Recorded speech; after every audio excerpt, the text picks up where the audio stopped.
What's up, Patriots? Welcome back to another episode of Open Mic at Indy, and today I'm here with forward Lusama Macharia and guard Christian Jones, two of my personal best friends, and today I'm just going to be asking them some questions as the season goes on. You know, we get deeper into conference tournament, playoffs. I just wanted to talk to them, see where their heads are at. First, I'll start with Mo. So outlook on the season, you guys finished third in what I would say the strongest conference by far in the state. You know, beating teams like Chambers, Creek, Butler, to get to the third place in the rankings behind West Charlotte, North Meck. I just wanted to get an outlook on the season so far. You know, what's been good, what's working, what's bad, what's not. And Christian, I'm gonna ask you the same thing in a minute. I mean, obviously, looking at our record, we could have obviously done a lot better. Yeah. Going into the season, we expected to do a lot better. Yeah. With how talented this team is, but with our schedule having the strongest RPI out of all the public schools in the city. That's definitely a stat. Exactly. We knew that, you know, we might have dropped some games to some hard teams, to some good teams. We might lose some games in the conference, but I feel like as a team, we still have a lot to accomplish. We can still accomplish a lot of stuff in the tournament, in the state. We can make a run. Yeah, I think we're still good enough to reach our destiny. I do too. And we'll get back into the tournament in a minute, but Christian, how are you feeling on the season? You know, it being your first year as a Patriot, you came from Mountain Island Charter, already got your 1K ball before you stepped into the school, you know, big spotlight from 2A to 7A. Talk to me, how has it been? Yeah, like you said, it's a big jump from 1A to 7A, and you feel me? Like you said, it was a big jump from 1A to 7A. I just had to stop myself, make myself comfortable in the program, help my teammate win and certain things, and like just lead my team to success. As you say, we're not having the best season, but like our RPI is strong. I feel like we can win some of them games. We should have been like 14-11, but it's still good, I guess, for playoffs and stretching the schedule. Yeah, and RPI, so what that is, that's pretty much the strength of their schedule. So that is the state's way of saying like who you've played and how good they are compared to everyone else. And Independence has the highest one in the city, one of the highest in the state for 7A. Like that just shows the quality of competition they have, and to still have a winning record at the end of that, that's really strong. It speaks to the coaching staff, it speaks to the roster, what they do in practice, outside of practice, just stuff like that. And I'm sitting beside two second team all-conference players in the strongest conference in the state, and I want to ask both of y'all, I'll start with Mo again, how, like when you found out Charlotte Observer, you know, they're saying you're one of the best forwards in the conference and you're one of the best guards in the conference, how did you take that? I obviously felt, you know, a little bit like, this feels good, you know? Yeah. There's a certain feeling that when you see your name on the paper or something like that, it's always gonna feel good. I still felt like I could have accomplished more, maybe get that first team, but I'm still, in this conference, I'm still proud of myself. So when you look at that first team, there's a lot of names that are really big and that have been having a great season, so I'm proud. Yeah. How did it make you feel, Chris? Like Mo said, it feels good to read your name and saying you make all conference, but like you gotta stay level head, don't get too high. Like Coach Davis said, don't get too high, don't get too low. Stay level, and, you know, keep pushing, and I know my work will pay off. So.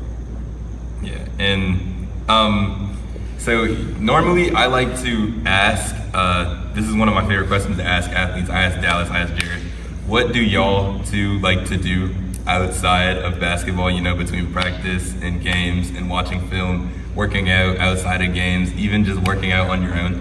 When you get that time off, what does it look like? What do y'all enjoy doing?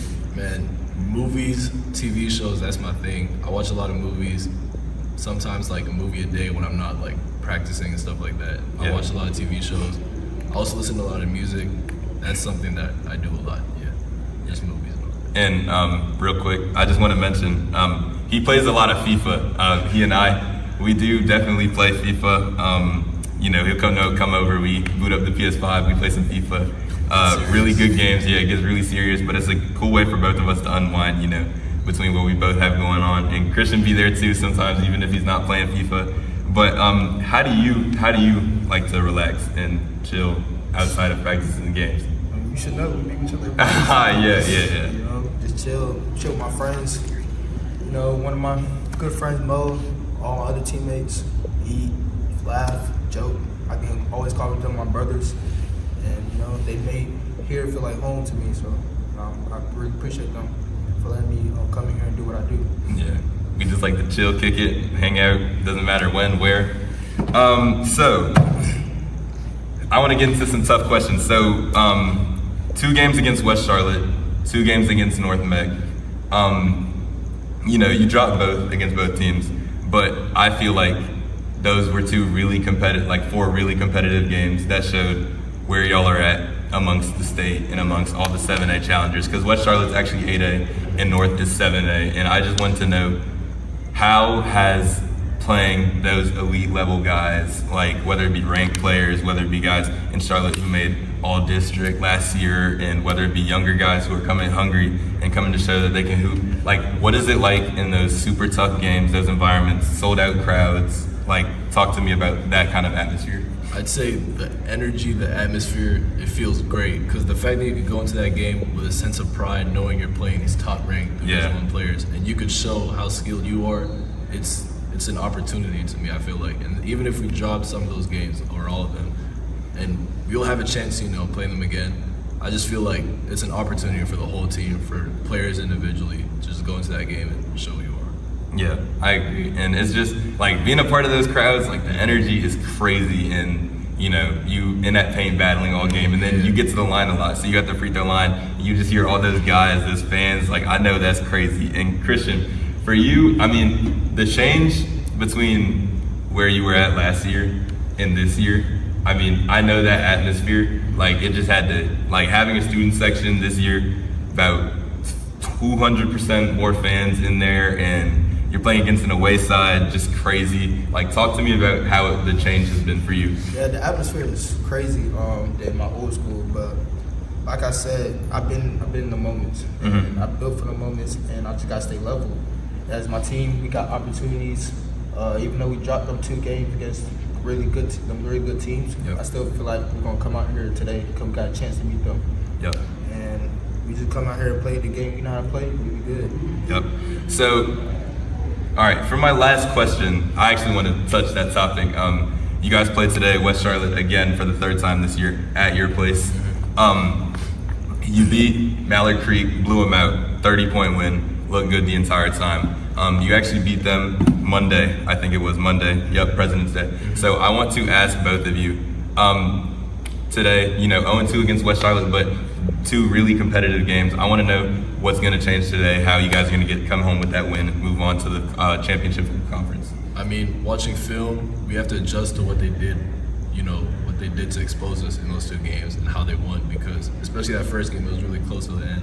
So we have to adjust, see what we did well in those games, see what we did wrong, and really come out with energy, just like we have been against Mallard Creek, like you said, against Butler. Coming out with energy, coming out with passion, that's the high notes that we got to do. And I'm agree with Mo, just watching film, taking notes, what we did wrong, what we did better, building off it, and showing the world what we can really do, you feel me? And that's all it takes. It takes us to come together as a team and come out and get that victory. I agree. I'm definitely looking forward to staying here, watching that game, seeing how y'all compete tonight. I'm rooting for my boys always, and I just thank y'all for hopping on the episode today. I really appreciated it. We've been talking about this one for a while. Some questions we were going to bring y'all, some action, and you just get a glimpse into 2 of the best players in the city's days in the life. How their season's been going. And this is episode 7 of Open Mic at Indy. Thank you.